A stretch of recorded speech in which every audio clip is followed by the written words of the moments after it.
मराठी, ते धडक ते धडक। चट्टान और तूफान की दोस्ती, गाज और गर्जन की दोस्ती, पूरब पश्चिम मिलते हुए हैरत ये दोस्ती। दुरुदुम दुरुदुम दुरुदुम दुम, दुरुदुम दुरुदुम दुरुदुम दुम, दुरुदुम दुरुदुम दुरुदुम दुम, दुरुदुम दुम दुम। सेवा, संघर्ष, समर्पण आणि जनहिताची अखंड वाटचाल करत महसूल विभागात 27 वर्षे प्रामाणिक आणि निष्ठेने शासकीय सेवा बजावणारे महाराष्ट्र राज्य कोतवाल संघटनेचे राज्य उपाध्यक्ष माननीय संजय भैया जाधव यांना वाढदिवसाच्या कोटी कोटी शुभेच्छा। शुभेच्छुक माननीय राकेश भैया जाधव कुंडल, माननीय विश्वजित बाबा यादव नागेवाडी, माननीय मोहन शेठ होसमणी, माननीय सोमनाथ भैया जाधव आणि श्री एंटरप्राइजेस अँड सप्लायर्स विटा।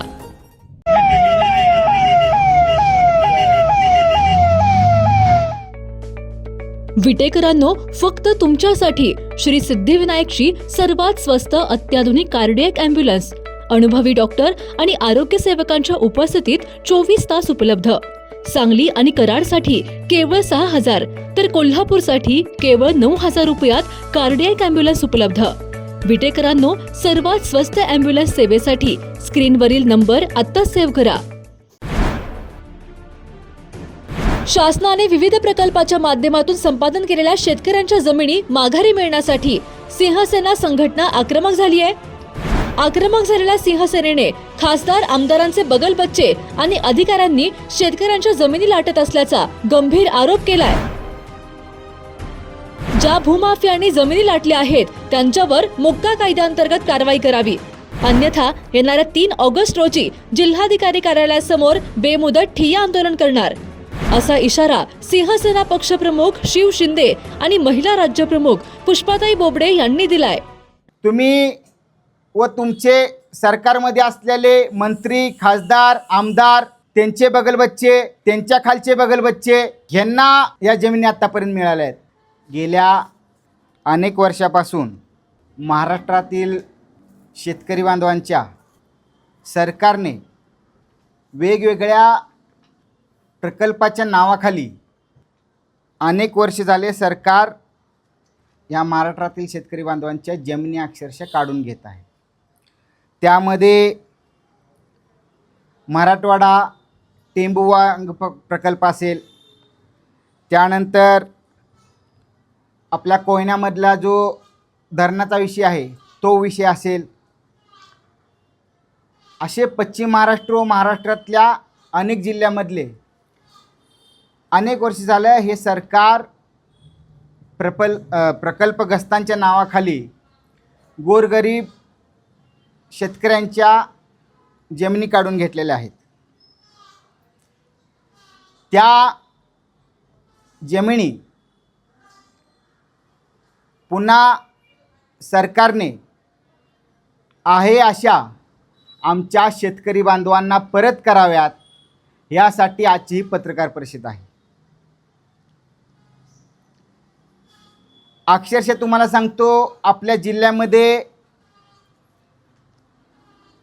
व पश्चिम महाराष्ट्रातल्या काही जिल्ह्यामध्ये काही शेतकऱ्यांच्या 20-20, 30-30 एकर इथपर्यंत जमिनी काढून घेतलेल्या आहेत, जो मग त्यानंतर मग सीलिंग ॲक्ट लावण्यात आला 1998ला। हे आपल्या सर्व पत्रकार बांधवांना व शेतकरी बांधवांनाही माहीत आहे। त्यामध्ये अनेक शेतकऱ्यांच्या आमच्या जमिनी गेलेल्या आहेत आणि ज्या वेळेला या जमिनी शासनाकडने घेतल्या गेल्या त्यावेळेला आमच्या त्या परिस्थितीमध्ये त्यावेळेचे आमचे जे शेतकरी बांधव असतील यांनी विरोध केलेला आहे की आम्हाला हे मंजूर नाही, आम्हाला हे मान्य नाही आणि तुम्ही कशासाठी आमच्या जमिनी काढून घेताय। बर, सरकारने कुणाच्या नावाखाली या जमीन काढून घेतल्या? या प्रकल्पामध्ये त्या भागातले जे बाधित शेतकरी असतील त्यांना देण्यासाठी सरकारने आमच्या पश्चिम महाराष्ट्रातल्या शेतकरी बांधवांच्या जमिनी काढून घेतला। पण मला सरकारला प्रश्न आहे, राज्याच्या मुख्यमंत्र्यांनाही माझा प्रश्न आहे की खरंच ह्या जमिनी त्या शेतकरी बांधवांना मिळाल्या आहेत का शेतकरी बांधवांच्या नावाखाली तुम्ही व तुमचे सरकारमध्ये असलेले मंत्री, खासदार, आमदार, त्यांचे बगलबच्चे, त्यांच्या खालचे बगलबच्चे ह्यांना या जमिनी आत्तापर्यंत मिळाल्या आहेत. आत्ता सध्या तालुक्यामध्ये अनेक दिवसापासून चालू असलेलं षडयंत्र म्हणजे ज्या कोयना धरणामध्ये ज्या शेतकऱ्यांच्या जमिनी गेल्या त्यांना आपल्या भागात काही जमिनी देण्यात आल्या, पण मुळामध्ये त्या जमिनी त्या शेतकऱ्यांना मिळाल्याच नाही. त्या जमिनी कोणी बळकवल्या, त्या जमिनी कोणी लाटल्या? जे आपल्या तालुक्यामधले, आपल्या जिल्ह्यामधले भूमाफी आहेत, मग ते खासदारांचे असतील, आमदारांचे असतील, सत्ताधाऱ्यांचे असतील, गावगुंड असतील, ह्या लोकांनी आत्तापर्यंत ह्या जमिनी लाटलेल्या आहेत. अशी अनेक उदाहरणं आत्ता सध्या चालूमध्ये आपल्या तालुक्यात आहेत. बरं, त्यामध्ये फक्त भूमाफिया नाही, लक्षात घ्या. सरकारमध्ये कर्मचारी म्हणून जे यंत्रणा बसलेले आहे, अधिकारी म्हणून जे अधिकारी त्या ठिकाणी बसलेले आहेत, त्यांचाही तेवढाच समावेश आहे. यामध्ये कागद काढून देण्यासाठी, इतर गोष्टी करण्यासाठी अधिकारीही तेवढा ह्या विषयामध्ये अधिकाऱ्यांचंही तेवढं संगनमत आहे. आत्तापर्यंत अनेक दस्त या भूमाफियांनी त्या जमिनी लाटून केलेल्या आहेत. त्यामुळे राज्याचे मुख्यमंत्री माननीय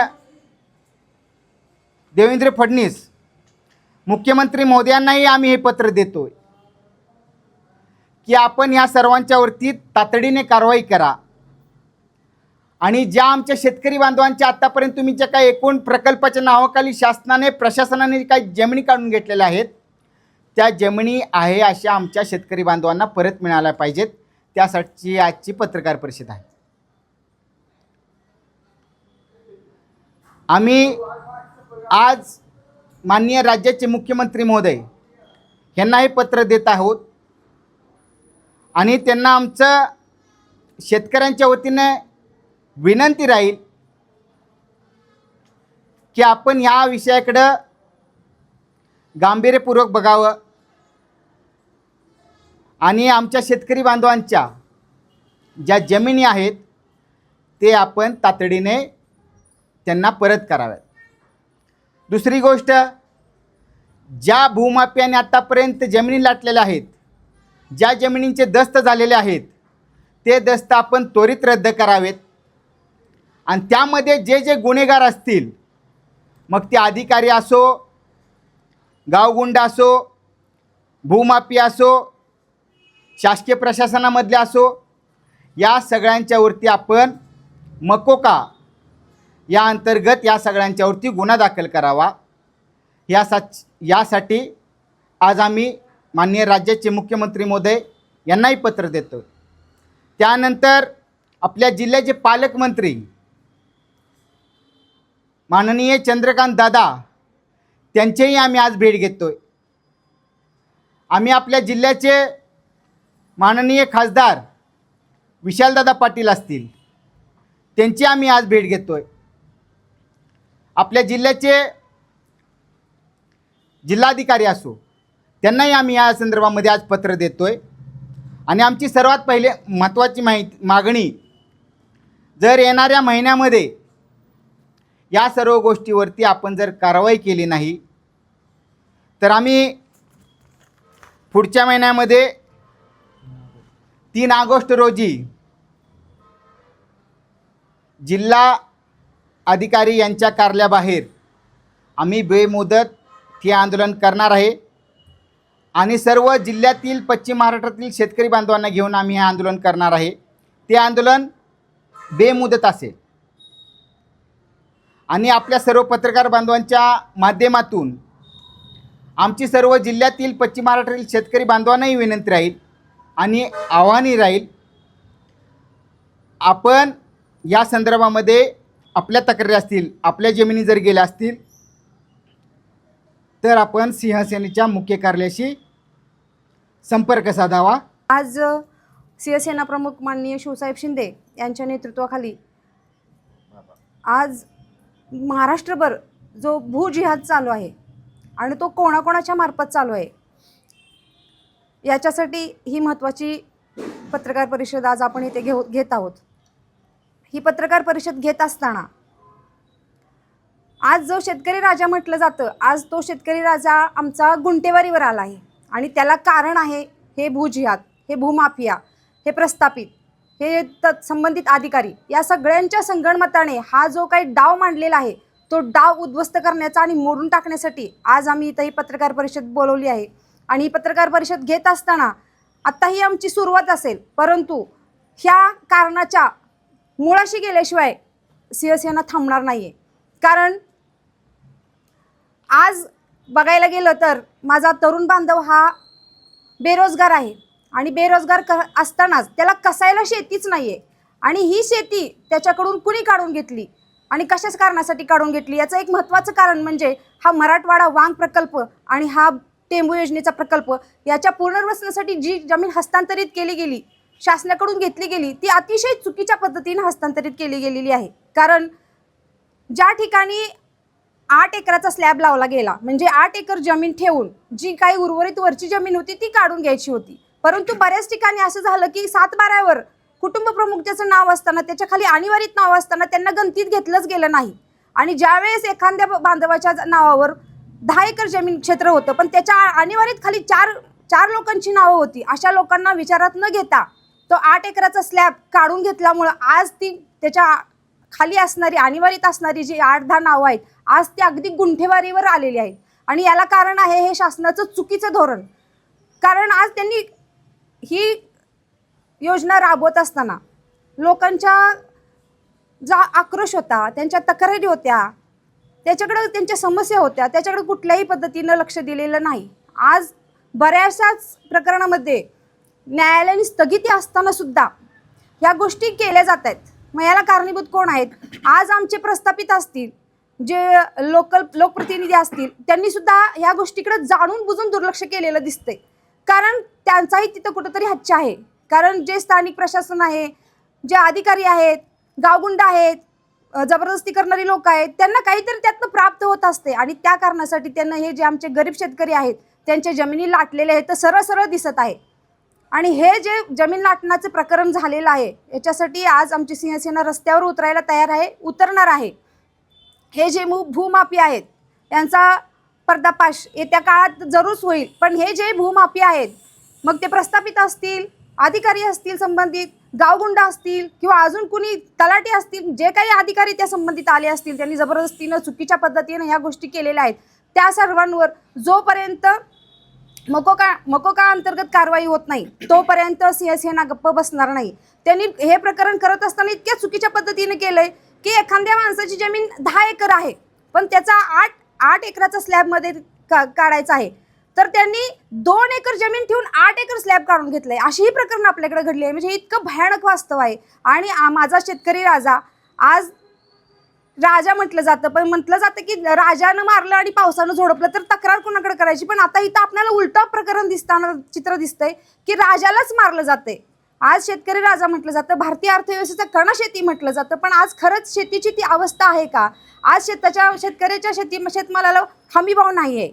आज तरुण पिढी आमची नोकऱ्यांसाठी भटकत आहे, बेरोजगार भटकत आहे. असं असताना त्यांनी जर जमीन कसून त्यातनं आपला उदरनिर्वाह करायचं, जीवन व्यतीत करायचं ठरवलं तर त्यांना कसण्यासाठी जमीन नाही आहे. त्याच कारणासाठी आज ज्या शेतकऱ्यांच्या जमिनी नाहक त्यांच्या हातातून गेलेल्या आहेत त्याच कारणासाठी आज शिवसेनेने ते लढा पुकारलेला आहे. साहेबांनी सांगितल्याप्रमाणेच 31 जुलैपर्यंत जर ह्या गोष्टी आम्हाला मिळाल्या नाहीत, आमच्या जमिनी आम्हाला परत मिळाल्या नाहीत, तर माझा शेतकरी राजा गप्प बसणार नाही. आणि येत्या 3 ऑगस्टला आम्ही जिल्हाधिकाऱ्यालयासमोर बेमुदत ठिय्या आंदोलन करू. एवढंच मी या ठिकाणी सांगू इच्छिते. जय हिंद, जय महाराष्ट्र. स्वातंत्र्याची कोनशिला रचणाऱ्या इतिहासातील माझ्या गावातील सर्व थोर स्वातंत्र्य सैनिकांच्या पायी नतमस्तक होतो. अन्याय झाल्यावर रडून जगण्यापेक्षा पुढे होत लढून जगायला मला राजे श्री छत्रपती शिवराय, भारतरत्न डॉक्टर बाबासाहेब आंबेडकर तसेच सर्व भारतीय स्वातंत्र्य सेनानी यांनी शिकवलं आहे. प्रश्न आता हा आहे, अन्याय झाल्यावर जगायचं कसं? रडून की लढून हा आहे. माझ्या वाटणीची लढाई कोणी इतर लढेल व मला घर बसल्या आयतं यश माझ्या पदरात पडेल, या भ्रमात कोणीही आता राहू नये. न्यायासाठी लढलात, संघर्ष केलात तर आपली पुढची पिढी स्वाभिमानाने जगेल, नाहीतर शेतकऱ्यांच्या पाचवीला रडणं जगणं आहेच. फक्त आपण एकटं शांत बसून स्वतःच्या वास्तविक परिस्थितीचा, घडणाऱ्या आजूबाजूच्या घडामोडीचा अभ्यास केला तर आपल्याला काय करायला हवं याचं उत्तर तुम्हाला सर्वांना नक्कीच मिळेल. बाकी आपण सर्व शेतकरी रानातली हुमणी वाळवी चांगलीच ओळखता, कारण आपण सर्व तितके जाणकार आहातच. इतकंच मला इथं आवर्जून व जाणीवपूर्वक सांगायचं आहे. बाकी सर्व सन्माननीय शिवसाहेब शिंदे, पुष्पाताई ॲडव्होकेट बोबडे यांनी तुम्हाला सगळं सविस्तर सांगितलेलं आहे, त्यामुळे आवर्जून त्या विषयावर मला बोलण्याची गरज नाही. तरी पण मला एक गोष्ट सांगायची आहे की ज्या कोरडवाहू क्षेत्राला पर्यंत हा प्रकल्प पोचला नाही किंवा पोचणारही नव्हता, जो प्लॅनिंगमध्ये नव्हताच, जो पूर्वी ज्यावेळी जमिनी काढण्यात त्यांनी सीलिंग लावलं त्यावेळी त्यांना सगळ्या अधिकाऱ्यांना हे माहिती होतं, तरी पण अशा शेतकऱ्यांच्याही, कोरडवाहू शेतकऱ्यांच्याही जमिनी काढून घेतल्या गेल्या. म्हणजे अन्यायाची जर पाड्या वाचायला गेला तर म्हणजे फार मोठा आहे, तो मला प्रेस कॉन्फरन्समध्ये सांगणंही कठीण आहे. अगणित प्रकारे शेतकऱ्यांवरती अन्याय झाला आहे. न्यायालयाने स्थगिती देऊनसुद्धा त्या आदेशाचाही अवमान करून विचार करा, आज भूमाफिया जमिनी लाटतायत आपल्या आजूबाजूला बघितल्यानंतर, आणि हा फार मोठा भूजिहाद आहे.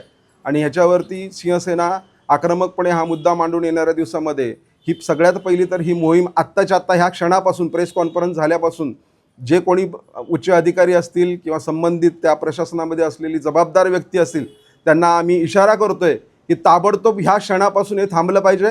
कारण हे सगळं जे आहे हे लेखी दस्तावेज सगळे तिथे रजिस्टर ऑफिसमध्ये नोंद आहेत आणि आम्हाला ते बाहेर काढायला वेळ लागणार नाही. तुम्ही सगळ्यात आधी ही मोहीम थांबवा. आमच्या शेतजमिनी ज्या काय उरलेल्या आहेत, ज्या काही लोकांच्या आहेत आणि ज्या काही त्यांना मिळायला पाहिजेत, त्या सर्व शेतकऱ्यांना ती जमीन ताबडतोब परत मिळावी हे मी शासनाला आवाहन करतो. जय हिंद, जय महाराष्ट्र. मोबाईल घ्यायचाय पण पैसे कमी पडतेत, मग आता टेन्शन अजिबात घेऊ नका. आधार आणि पॅन कार्ड घेऊन डायरेक्ट आपल्या दीपक भैयांची यशोदीप मोबाईल शॉपी गाठा.